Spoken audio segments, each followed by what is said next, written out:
Hey YouTube, it's Paris. I know it has been a long time since I've actually done a gameplay video, but I had the great opportunity recently to fly out to Stockholm, Sweden and go to DICE and get some hands-on with Battlefield 5. So first and foremost, I want to thank EA, and more specifically the EA Game Changers program, for inviting me and flying me out. They paid for my flight, my entire accommodations, everything. So once again, a big thanks to them.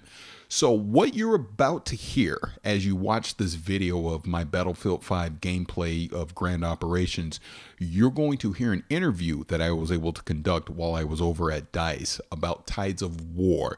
This is actually an I can't talk, but I'm not going to edit this. I'm going to keep it rolling. This is a segment from the podcast Gamertag Radio, episode 811, where I give a 41-minute impressions of Battlefield 5. But I figured for YouTube, I would just give you the interview here that I did with Tides of War. And if you want to hear my entire impressions of Battlefield 5, the link will be in the description below. So again, this is Paris.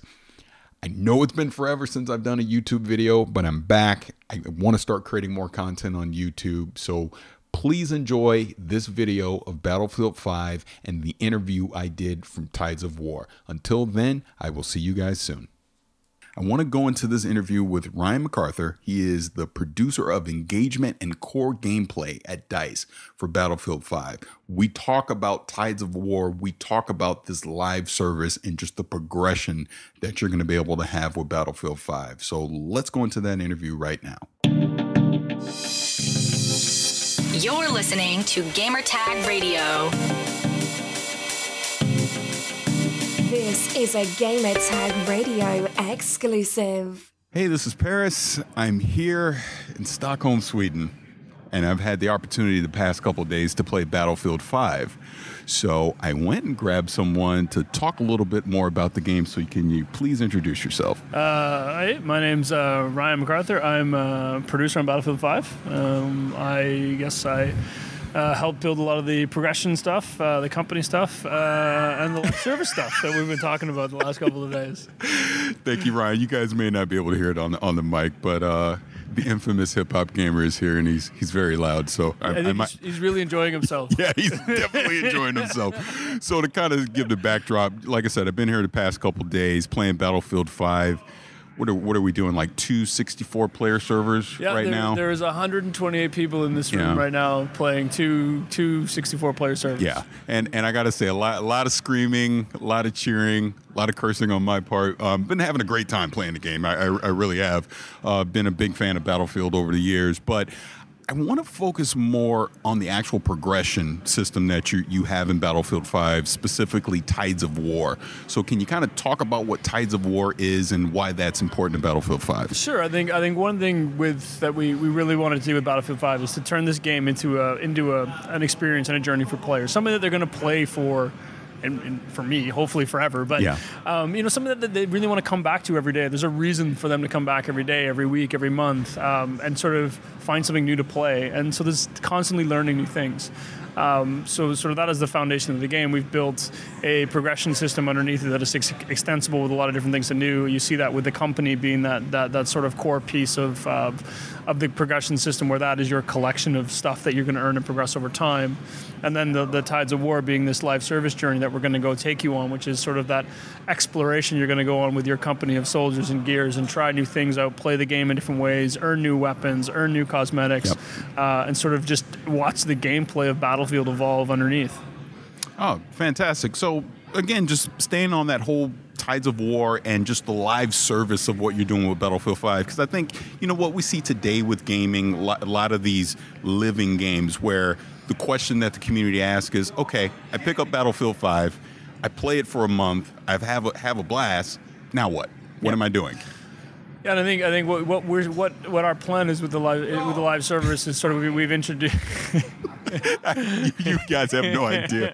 This is so funny. We're trying to introduce the concept of what we're calling chapters, and each one of these chapters is a different theme. So they range sort of in a couple different, but let's say around sort of between 8 to 12 weeks experiences, with each of them having a core gameplay theme attached to them. So if you look at the first chapter that we're introducing with Battlefield 5 in December, called Overture. the idea for this is for players to take the game that they just bought and explore all of the nuances and the new systems as part of that game. Coming in January, we introduced the next chapter called Lightning Strikes, which is an exploration of the impact that vehicles had on the early part of the war. So what does that feel like from a gameplay perspective of just driving a tank, blowing stuff up, flying an airplane, blowing stuff up, being an infantry guy, trying to blow up a tank? Yeah. What does that feel like from an experiential perspective, and adding new features that kind of help you and evolve that gameplay? So new tanks, new vehicles to play with, new weapons, you've got a new map coming early in the process as well. And then when you look and we move into Chapter 2, you start to get that same thing of going, okay, we've now got another new gameplay experience with with Chapter 3, in terms of Firestorm in the Battle Royale mode, looking at other aspects of sort of tactical infantry combat.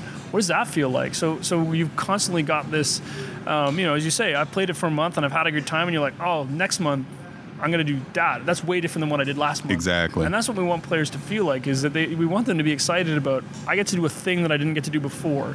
And I also get to earn new stuff while doing it, but I really want to see what that thing looks like and feels like. And that's kind of the cornerstone that the team's been looking at this as we push it forward, is just what is that new thing when a player can go, yeah, that's what I want to do. Right. Now you mentioned company earlier, so can you kind of elaborate on what company is and how that's going to work in the game? Sure. I think one of the things that we've looked at is that, if you want to go somewhere and you want to spend your hours inside of a game, there needs to be something that you own and something that's mine, and I want to do the things I want to do with it.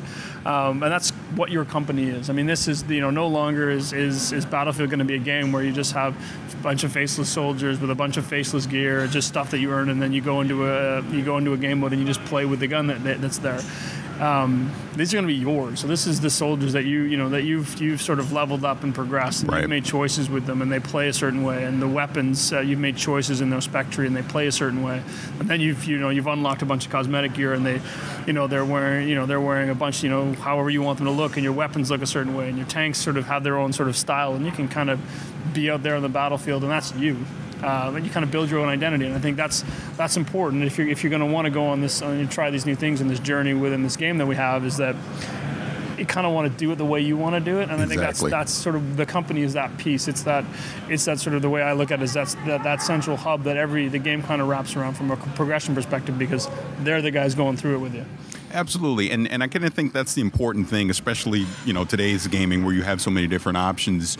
You've made Battlefield 5 the one of the key things that you said yesterday when you were talking is you advance by playing the game. Yeah, it's not about microtransactions and these other things. Sure, there's some of that cosmetic stuff there, but as long as you're playing the game the way you want to play it, you're leveling your weapons, the vehicles, etc. So, even speaking more specifically on weapons, because I know that's something people, are really going to care about and understand. Guns are important to Battlefield. Yeah, you're right. So how does the weapon progression system work in the game? Sure. I think that's the important thing. I think the progression system, when you draw it on paper, looks complex, but all we want players to do is just do the things you want to do, and you'll get the things you want to get.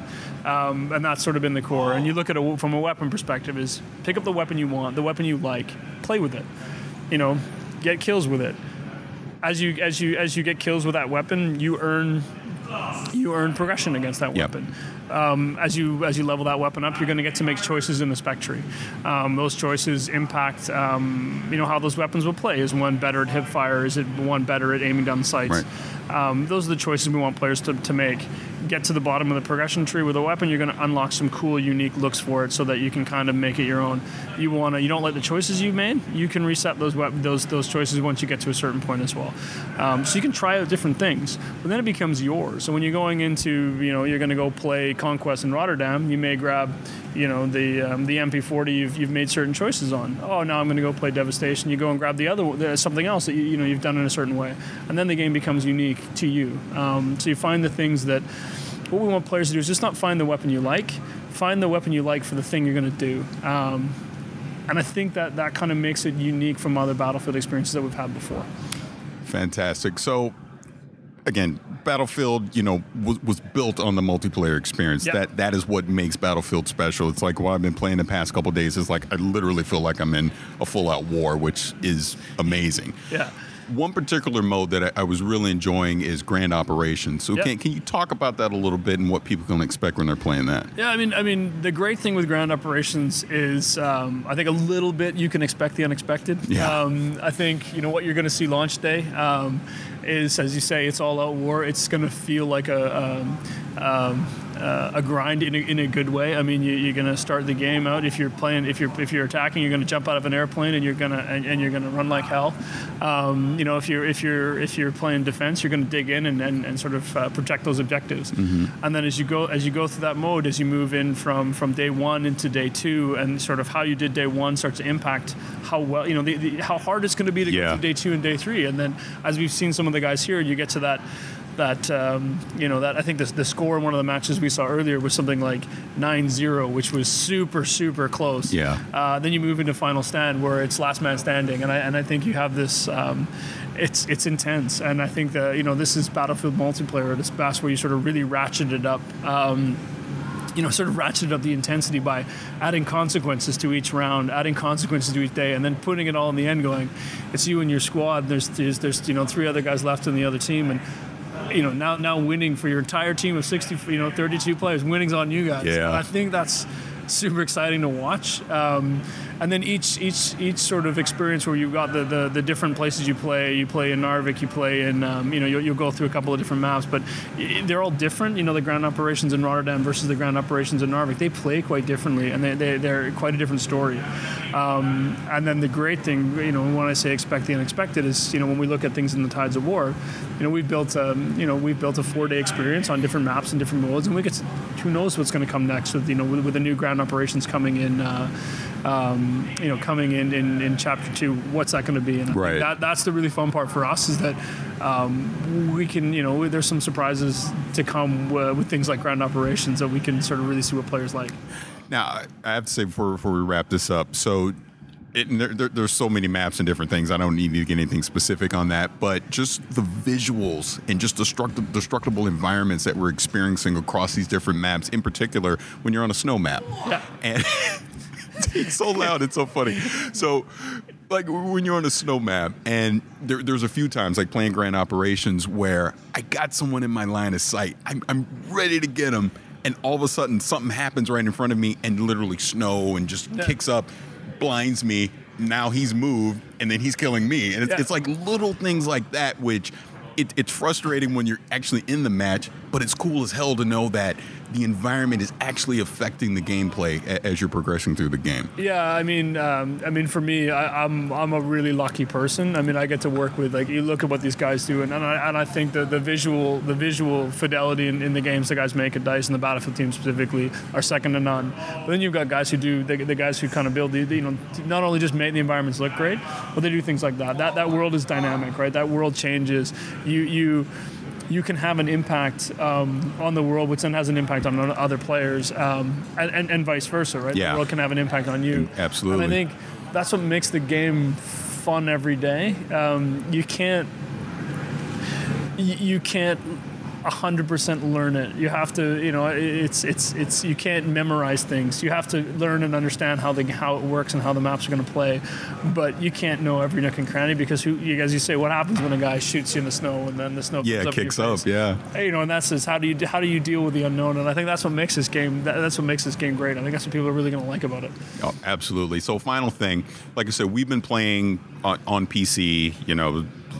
With 2080 Ti cards, where the game looks amazing. Yeah. I've also seen the single player, the War Stories, playing on the Xbox One X. I haven't actually had hands-on with it yet, but just along those lines of War Stories and what you're doing with the single player campaign, how does that tie into Tides of War? Well, I think as you see, what you've got is with the Tides of War right now, you're going to see the first chapter. We introduce a new war story coming. Mm-hmm. In War Stories, what we've done, you play through the War Stories, you're going to earn some things for your company as well. So we really tried to connect the game together. What that means for the future as this goes, I mean, we'll have to see where the Tides of War takes us. But I think that's the great thing about the game we've built, is that the whole purpose of the company and the progression system is to really tie the whole game together. So you as a player decide where you want to go and try to connect that through as best we can. fantastic. So again, Ryan, thank you for taking a few minutes to talk to me about Battlefield. Yeah, it's been fantastic playing the game. It's been a lot of fun. I think when people get there, matter of fact, can you explain that on the final thing when people hear this? So I know there's some early access with this as well. So can you kind of talk about that when we wrap it up? So I think we have early access for players who. If you're an Access subscriber, so an EA Access subscriber being EA Access on Xbox, Origin Access, or Origin Access Premier, you're going to get access to the game in, I think, the 9th of November, I believe is the correct date, the Thursday. Yeah, that's why I asked. I know it's something like that. And then after that, then we've got early access for players of the Deluxe Edition coming the week after that, and then full on launch day. If you're not one of those lucky few who've decided to go and get in early, which I highly recommend because it'll be super fun. Launch day is the 20th of November for everybody else. All right. Well, thank you again. Really appreciate the time, and looking forward to playing more Battlefield 5. Oh, thanks for the time, Paris. It's great. All right. Thank you. Right. This is Gamertag Radio. Voicemail at 786-2737-GTR. All right. I want to thank Ryan for taking a few minutes to talk to me about Battlefield 5. And like I said, you probably hear hip hop in the background and us laughing about it. But again, this is what is separating Battlefield 5 from the previous versions of the game and some of its competitors. They're embracing this being a live game, and they're committed to continue to support this game over the long haul. You're going to get new maps. You're going to get new modes. You're going to see new weapons. You're going to see new vehicles. You're going to see new scenarios that blend multiplayer and the single player component. I think that's just it's fantastic. It's the next progression of what we need to see in these type of games. And like I said, from what I got to play and from what I got to see, I'm very excited for the future of Battlefield. I really am. I think there's a lot of potential here to do something great with this franchise. And it all starts on November 20th. So again, to wrap this up, I had a fantastic time in Sweden.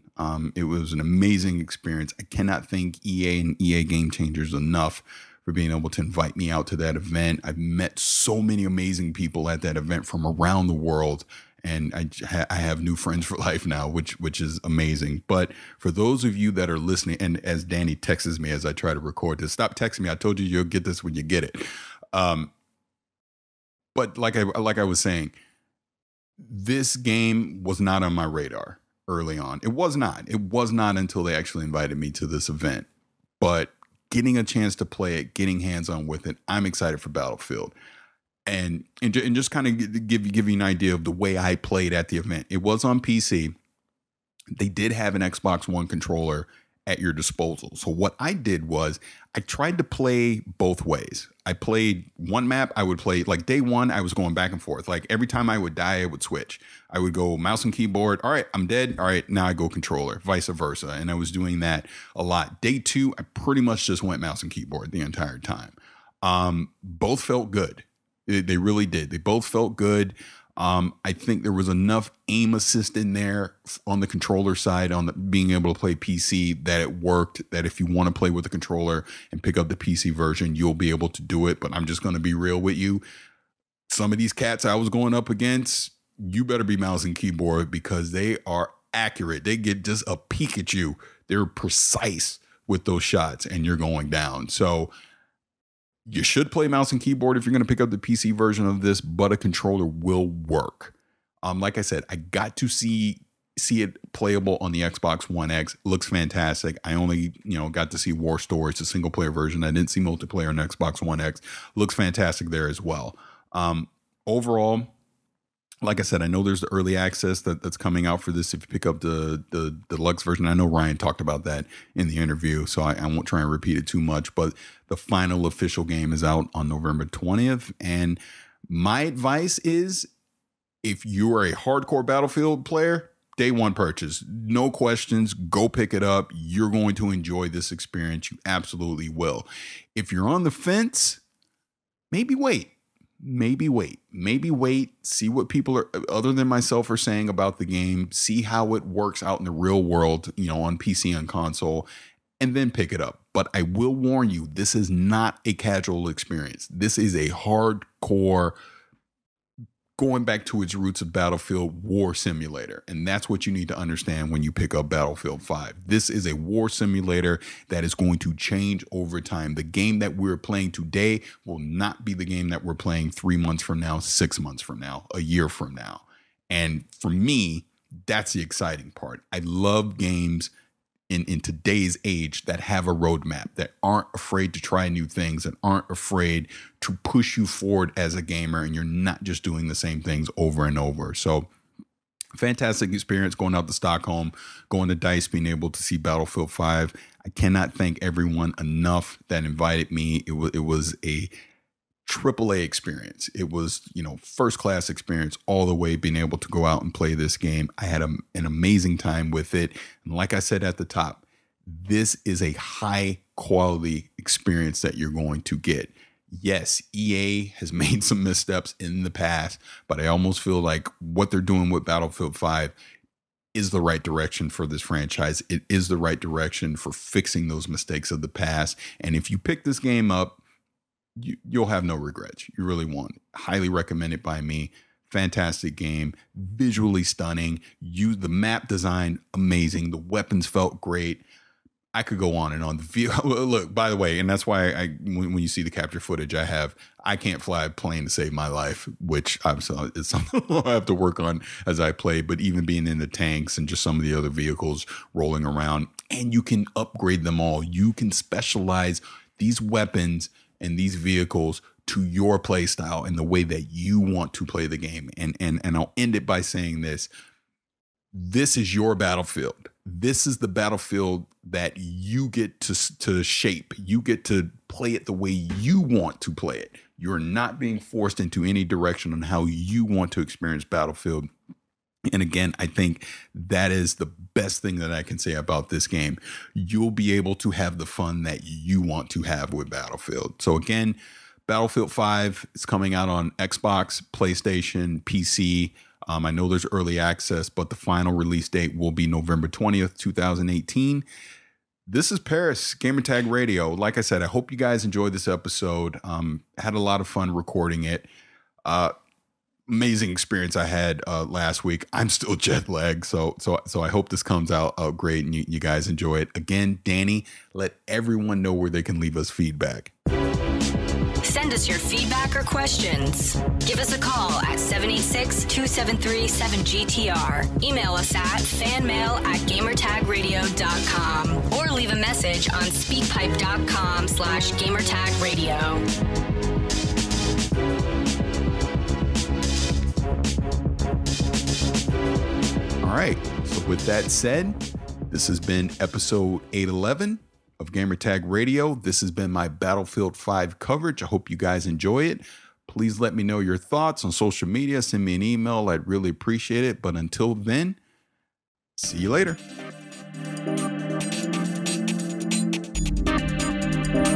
Thanks for listening to Gamertag Radio. Be sure to like us on Facebook and follow us on Twitter.